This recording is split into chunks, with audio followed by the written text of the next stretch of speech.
චිත්‍ර ශිල්පියෙක් චිත්‍රයක් ඇඳලා ඒක තමයි Taman මෙච්චර කාලයකට ඇඳපු ලස්සනම චිත්‍රය කියලා හිතුවා. ඔහුට හැමෝටම අභියෝග කරන්න ඕන වුණා. ඒ නිසා ඔහු ඒක පොදු ස්ථානයක තියලා චිත්‍රයේ උඩින් මෙන්න මේ වාක්‍ය ඛණ්ඩය ලිව්වා. පුංචි අඩුපාඩුවක් වුණත් දකින ඕනෙම කෙනෙක් කරුණාකර ඒ උඩ රතු සලකුණක් දාන්න. හවස්වරුවේ ඔහු ආපහු එද්දී ඒ චිත්‍රේ පුරාම තනින් තන දෝෂයක් පෙන්눔 කරන රතු සලකුණු වලින් විකෘති වෙලා තිබ්බා. මේක දැකපු මේ චිත්‍ර අඳින කෙනාට සෑහෙන්න දුක හිතුණා. එයා ගියා Tamanගේ ගුරුවරයා ළඟට. ගිහිල්ලා කිව්වා ආයෙත් කවදාවත් චිත්‍ර අඳින්නේ නැහැ කියලා.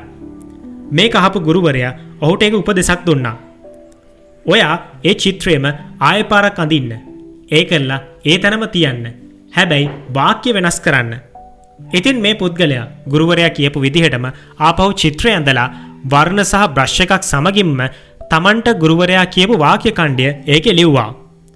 කවුරුන් හෝ වරදක් දැක්කොත් බ්‍රෂ් එක සහ පෑන අරගෙන ඒ නිවැරදි කරන්න කියලා. හවස් වෙලා ඇවිල්ලා බලනකොට කවුරුත් මේ චිත්‍රයේ ළඟටවත් ඇවිල්ලා තිබ්බේ නැහැ. ඔහු දින ගණනාවක්ම මේ විදිහට උත්සාහ කළා. හැබැයි කවුරුත් මේ චිත්‍රය කිසි දෙයක් නිවැරදි කරලා තිබ්බේ නැහැ. ඉතින් ගුරුවරයා ඔහුට කිව්වා පුතේ සෑම දෙයකම වරද දකින්න බොහෝ දෙනෙක් ඉන්නවා.